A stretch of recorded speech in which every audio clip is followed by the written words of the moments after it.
Note that the Community Action Agency and Head Start are reviewed by you in separate meetings. So the first item that we're looking at is to enhance the welcome centers, not the welcome back center, the welcome centers, which previously were the temporary workers centers. There are 3 in the county: Shady Grove, Wheaton, and Silver Spring.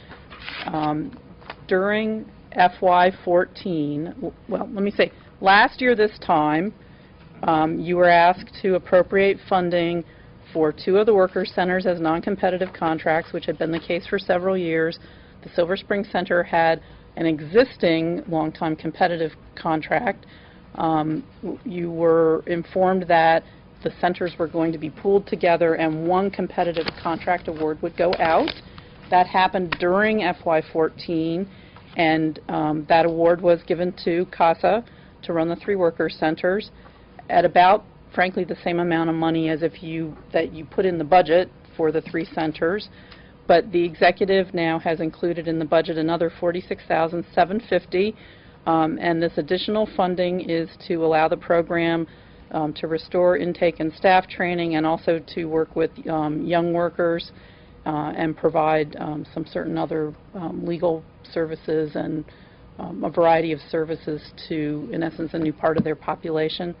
My recommendation about not recommending this funding really has to do, frankly, with the process on this, which is you just have a competitive award for a program which you had discussed for several years. You'll recall it's, we would have a base amount and a grant and all that kind of thing.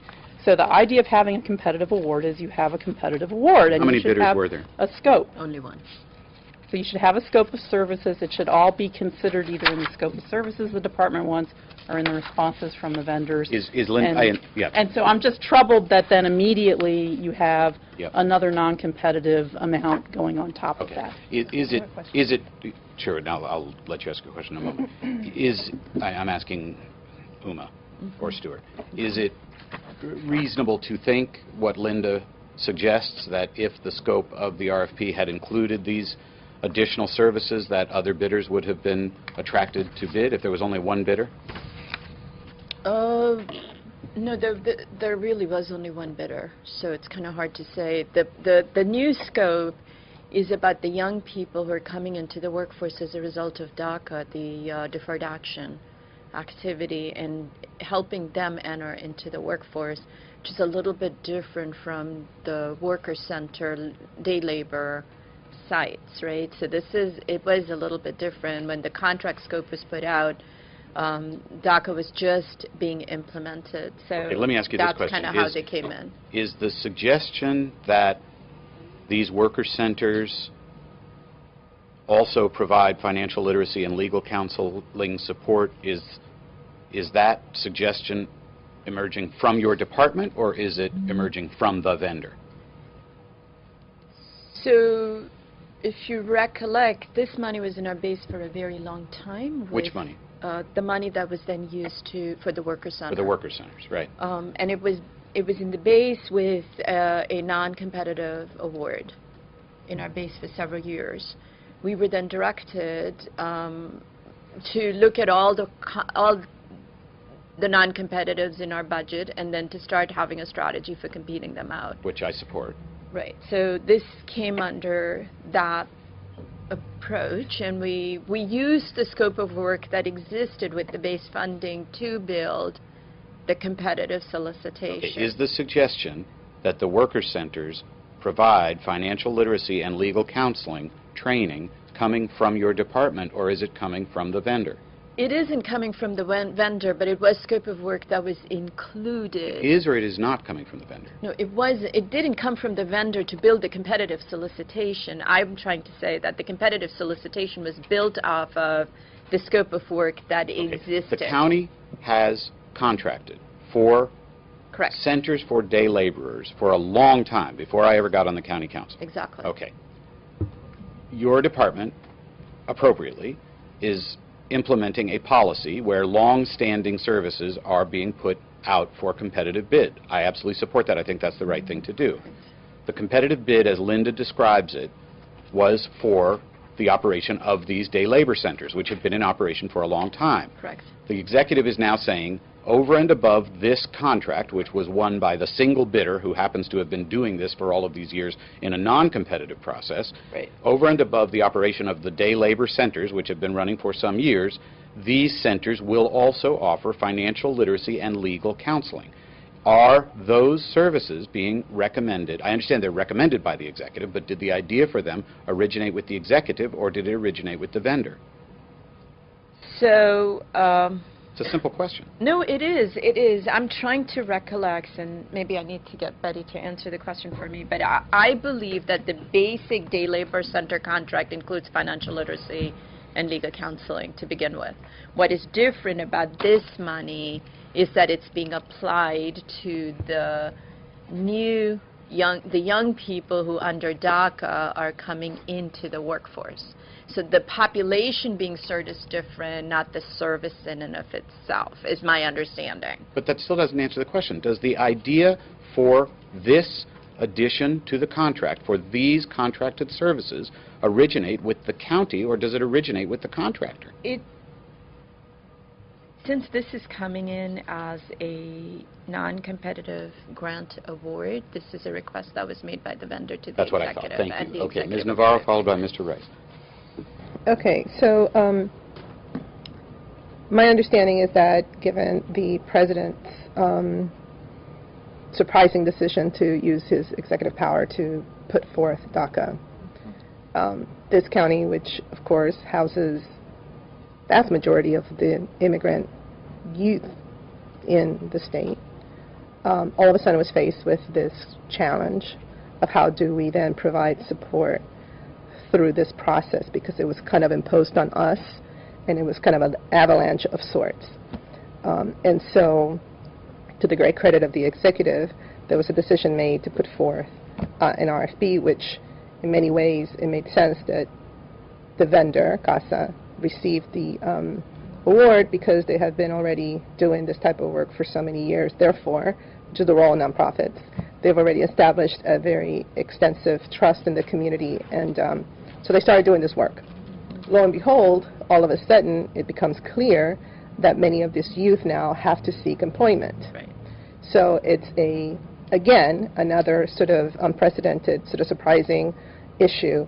But the same youth that have gone through CASA to get their assistance to process this application, who've already established that relationship, naturally will turn there for support to find this job. That's my understanding of how this came about.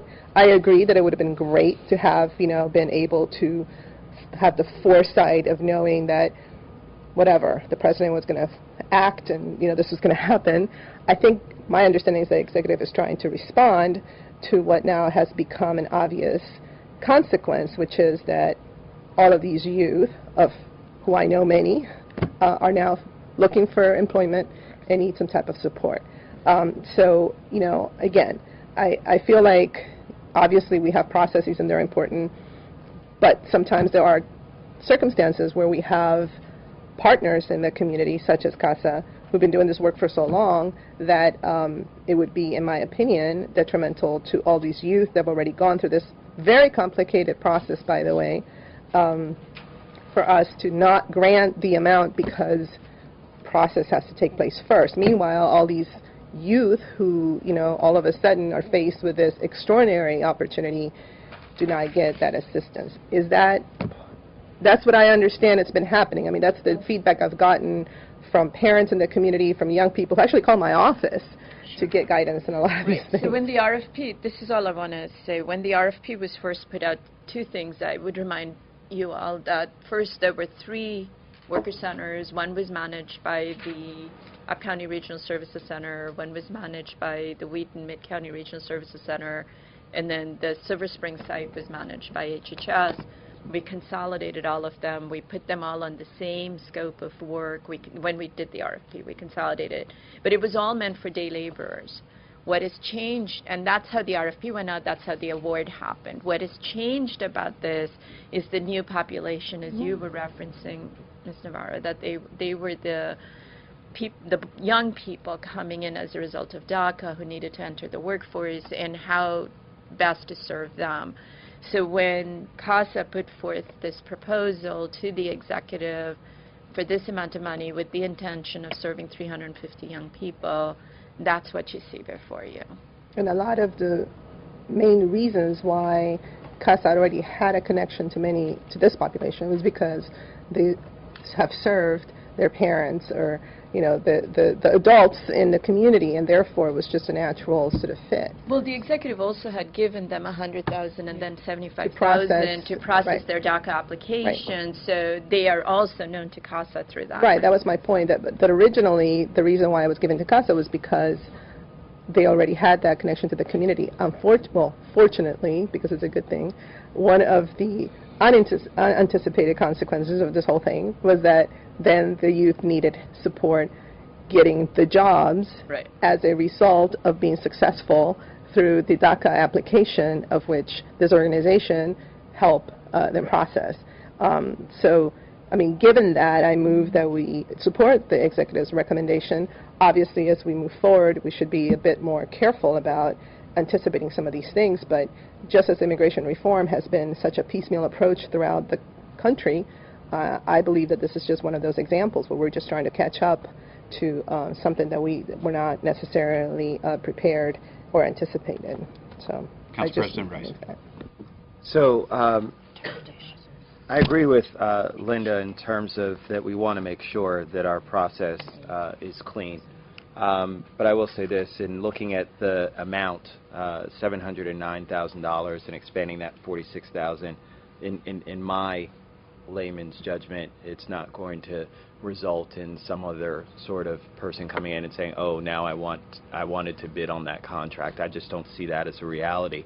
So just based on those simple facts and the fact that we are expanding the scope, obviously a person who would have to bid on it would have to add in those types of services, and those services cost money, and so therefore there would be some incremental amount above the $709,000. So just on the basis of from a business aspect alone, acknowledging all the things that Councilmember Navarro said, I will second her motion. Well, I want to say a few things. All council members were recently visited by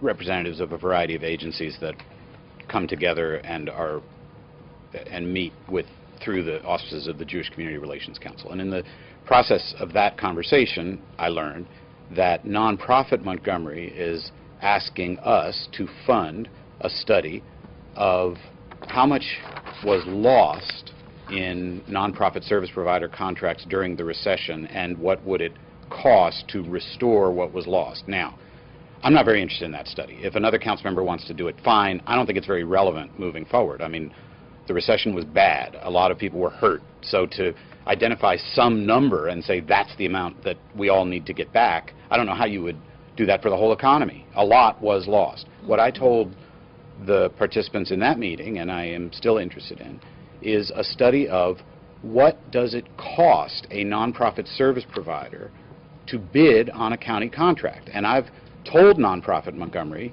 and they don't like it when I say it, that if a nonprofit service provider can't afford to meet the terms of a county RFP, then they shouldn't bid.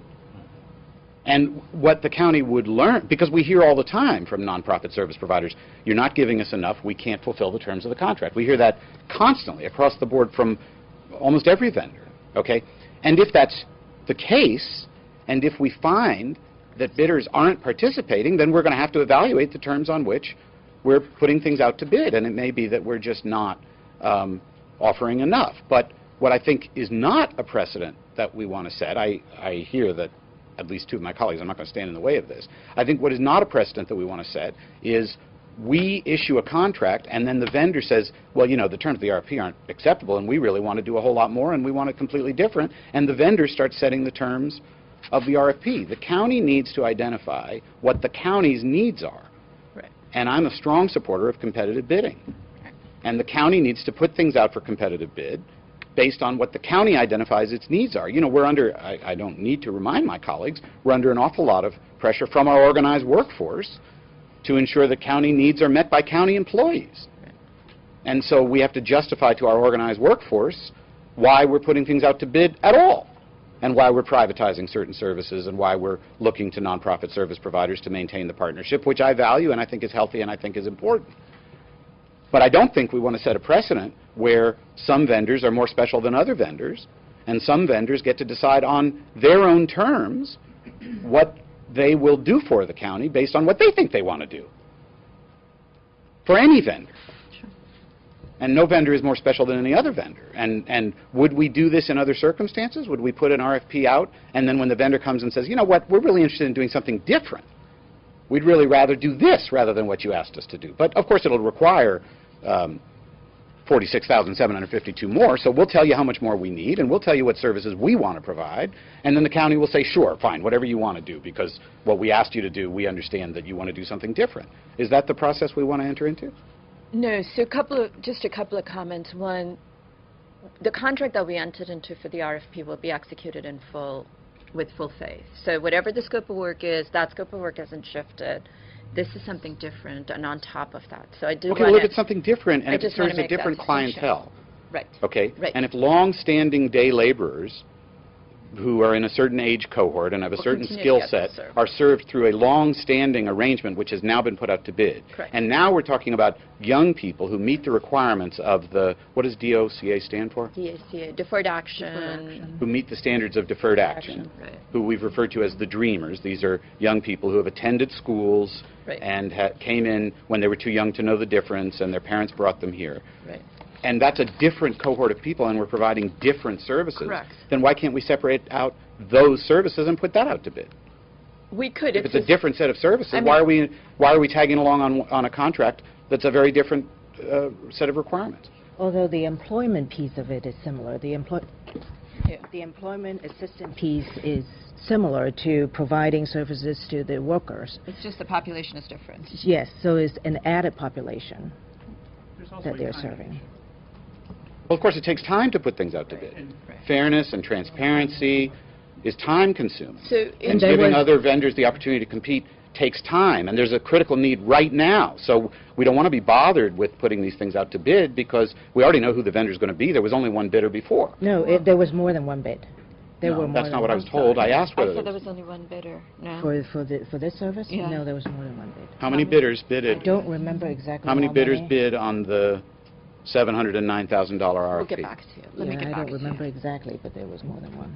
Well, how much time would be involved if the county believes that serving these deferred action young people is a vital need, and if the county believes that 46,752, which I'm just going to guess is what the vendor told you we needed, is a meritorious purpose that fulfills the county's needs, how long would it take if we put that 46,752 out to bid? So on average, it takes us about 9 months to do a competitive recruitment. Honestly, it takes us 9 months to do a competitive recruitment. Do other counties take that long?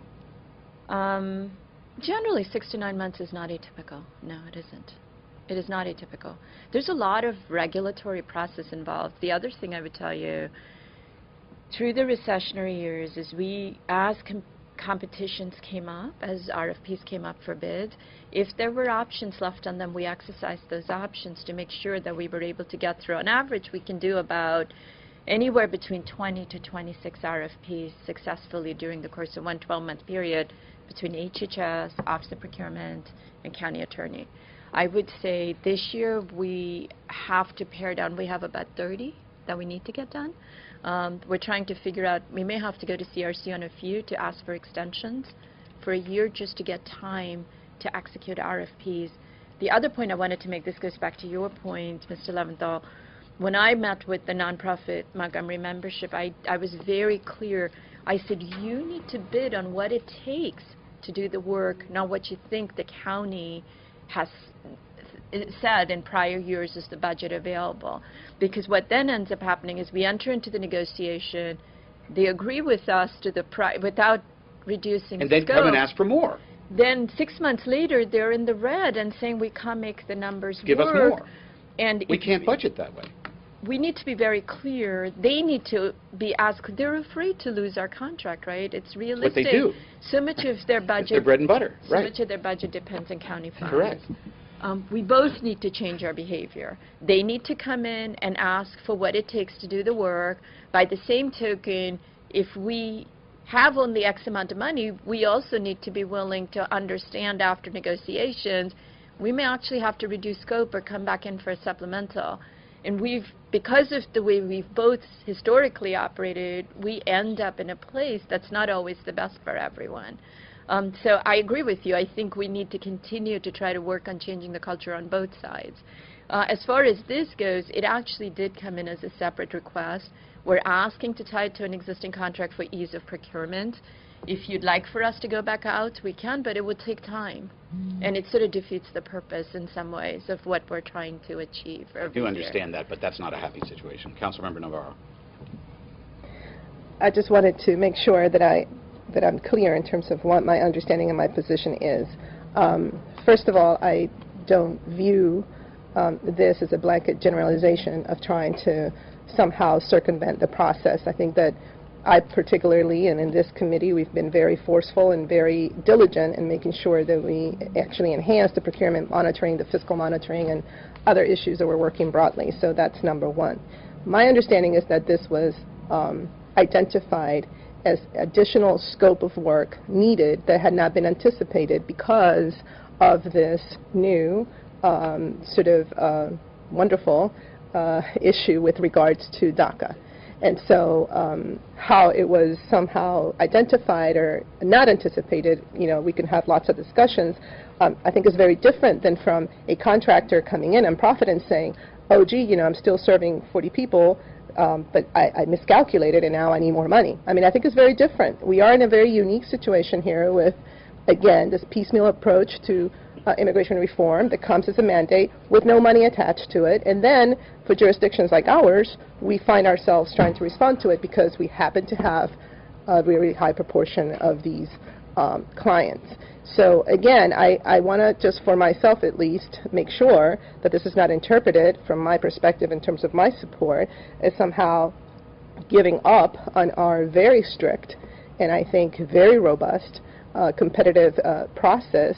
I'm not an HHS director, so I don't know how the decision was made to tag it along with this, but in my opinion, it was a decision to expand the scope given what obviously is an extension of the work that was already started because this now leads to all these youth for the first time trying to find gainful employment. And it's pretty much an avalanche, by the way. I mean, I don't remember the numbers, but I know it's pretty high. I mean, when the word gets out that there is an organization who is trusted, obviously everybody wants to receive the services.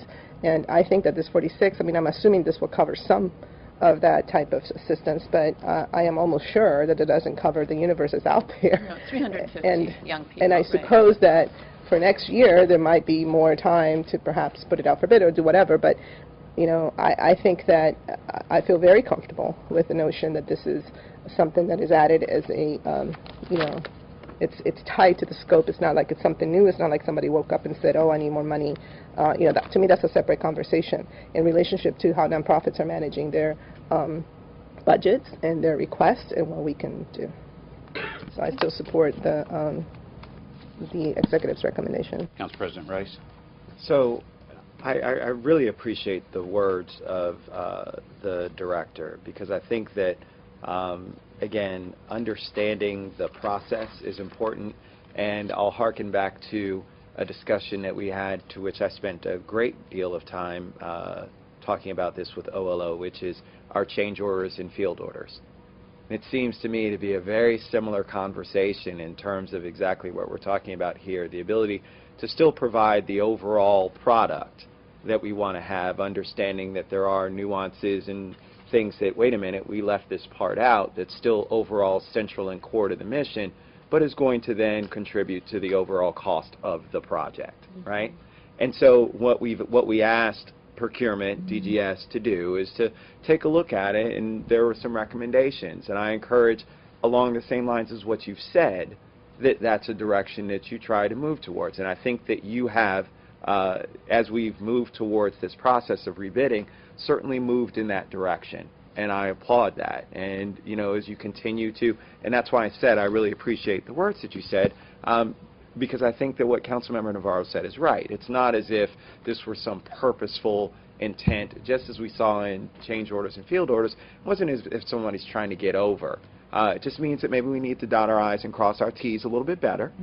and so be it. But at the end of the day, I think that we're still making the right decision from a responsible perspective, and that's the message, is everything going to be exact down to the penny for right now? There might be some fixes in which we can try and get closer towards that, and we work towards that. But this is not a message to be sent to folks saying that, oh, well, you can do whatever you want. I don't think that's the case. And so that's the reason why I'm still comfortable with where I stand in the support of this. Mr. Vensky, did you want to comment? I just wanted to say, not specific to this contract, but more generally, that one of the strategic imperatives that UMA's established for the department is around contract reform and making it easier for us to work with nonprofit communities. And there's several activities that we've been working with finance and DGS and the county attorney's office to streamline the length of time it takes to process contracts, to make it easier for the nonprofit community to actually administer the contracts, to relieve some of the administrative burden that we currently place on them while still holding them accountable for outcomes. So there is a series of things that we're trying to, and also to work with the community to make sure that we budget appropriately for what it actually takes to provide a service. So we do some market research and validation of what it actually takes to perform the service. So that has actually been one of her 4 explicit strategic imperatives for the department. Okay. Well, I do think that and this is not a new issue, but I do think that we need to look at ease of bidding, ease of compliance, minimizing burdens, at the same time as we already talked about strengthening financial management by the nonprofits themselves. These are all really important goals. I question whether yesterday's announcement that we're now going to begin asking every contractor for the gender and salary of all of its employees is consistent with that goal, but that's a conversation that we'll have later. The county executive announced that he wants to require every contractor to provide regular reports on the gender and salary of all employees of the contractor. That was Mr. Leggett's suggestion yesterday. So that will we'll see how that comports with the goal of making it easier to do business with Montgomery County. But in any event, it's clearly the sense of this committee that this $46,752 requested by the executive should proceed. We will return in this committee to this conversation about whether nonprofits can afford to continue a partnership with the county, because I don't think we can budget if we, through this partnership, invite bidders to renegotiate the contract after they've won the award. I don't think that's the way that we can manage contracts. No, and we don't, right? We have no vehicle for adding money to a competitively bid contract for the same scope of work. We have no vehicle for doing that. And so it puts them in a bind, and it puts us in a bind. Them because they're losing money and they're finding it difficult to make it work, which sometimes it's a little easier for the larger nonprofits, very difficult for the small nonprofits who don't have the margin. And then it's difficult for us because we're continuously in a place where we want to monitor compliance to the original scope of work, and it's very difficult to deliver. So, and it hasn't been, you can't just willy-nilly say, okay, we need supplemental. I mean, in the entire 7.5 years we've been here, we've only done a supplemental once on a contract where we fell short in money, and it had to do with emergency homeless shelter for families. Well, I want to say about these services to these deferred action young people. I think it was 3 years ago that Chuck Short told me that a non-competitive award was being made to this same vendor for this for this population. So we've had some time to put this in This is year context. 3. It was 3 years ago. It was 100,000. Well, come on, then there's a lack of forethought. Then to say that we're now tacking onto another contract because if we made it competitive, we would delay the services for 9 months. We've already been serving the needs of this population for 3 years. Couple of things. So there's a lack of forethought. No, a couple of things. The contract was awarded July 1st, right, of 2013. The RFP was in process much of 2012, 2013 in order for the award to happen July 1st. So the scope of work started being built around that time frame, fall of 2012. DACA, the first year and a half to 2 years was just processing the immigration stuff. You didn't actually get to the workforce issues. So the timing didn't align very well. Okay, so they're different services. They are. First, it was assisting folks to apply for the status. Correct. And then once the folks got the status, Correct. then they have a work permit. Correct. And therefore, they need assistance Exactly. in getting, Exactly. becoming marketable and finding The sequencing of employment. it didn't align They're with the different. timing. It's a different, it's a sequence. Yes. Okay. I understand that. Okay. I also want to say that I'm not certain that we would invite other vendors to tell the county what needs are out in the community, maybe we would, and then design a budget item that is sole sourced to that vendor to meet the needs that that vendor identified. And I don't think we want to be in a situation where one vendor is more special than other vendors. So, you know, this raises some broad questions that we'll return to in the context of this request from Nonprofit Montgomery. And I'm glad that I had the chance to bring that up because, you know, it may be that other council members will jump in and promise either the nonprofit community or the Jewish community, yes, I will champion the study that you asked for about how do we reach back to 2011 and restore everything that was lost. I'm not particularly interested in that study. I'm not going to stop it from happening, but I just think that there's a more productive way moving forward to raise the issue of what does it actually cost to perform services for the county, Actually, and are we operating in a manner that is enabling our partners to recoup their costs. I think this question that you've raised is also of tremendous interest to Nonprofit Montgomery. I'm interested in the question the way I've framed it. Right. I'm not interested in reaching back and saying, we lost something in the recession, now what would it cost for you to give it back to us? The question, the way you framed it, is of interest because Yes, I've had it's a good conversations with question. Hook Gleicher Right. and others Yes. at Nonprofit Montgomery. Right. So it would be a fair question to come back to. Right. So far. Okay. Absolutely. All right. So it's clearly the sense of the committee not to delete this 46,752. Okay, let's keep moving. The next item is noted as a shift of the temporary emergency food assistance grant, but I did just want to say the money's not lost to the county. It's being directly provided to the capital area food bank as opposed to going through the department. All right. Right. Next And then item. multi-program adjustments. And then in the sort of other issues areas, I have given you some information on the Leadership Institute for Equity and Elimination of Disparities, which you again had a lot of discussion about in your previous overview conversations with the director. There is some of the information that you asked for is included in the packet in terms of memberships and a progress report, and you will all be getting an invitation to the next meeting, which is May 7th. And so the $100,000 continues in the base of the DHHS budget to support this work. All right, and we've already pretty much discussed that. Right. I don't know if there's any further discussion we need now. Ms. Navarro? Not particularly about the Disparity Institute, but I wanted to bring up an issue that I didn't see included in the packet. We received testimony last night by Mr. Michael Lynn and other people who are related. I mean, Michael Lynn is a board member, and then participants of the Suburban Welcome Back program. Can we discuss that now? I know it was briefly mentioned on this item, or is that I'm glad coming you- back? Yeah, where is that? It is part of this discussion. It is It is here. this discussion It is because it this is in item. the minority health initiative. But it's actually, been on off the that community point, I don't members. want to lose, I wanted to mention this.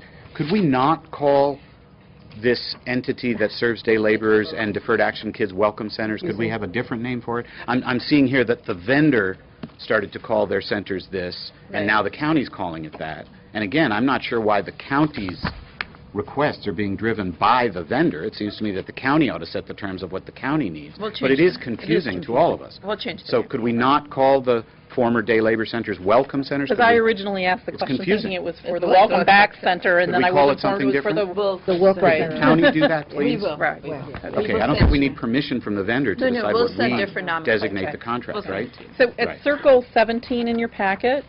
So with respect to the Welcome Back Center, Councilmember Navarro. So there's an update report at Circle 17 because you had asked in your previous session to have some more discussion of the Welcome Back Center. So whatever. Okay. So this is The one place to about the address health it. professionals. Yes. Okay. The Suburban Maryland Welcome Back That one. Center. That one. For foreign trained health professionals. Okay, all right, You had a cool. issue you So wanted to raise. I wanted to, so anyway, so I know we've had conversations about this in this committee, we've had presentations, and then last night we heard some testimony. I looked at page 131 and saw that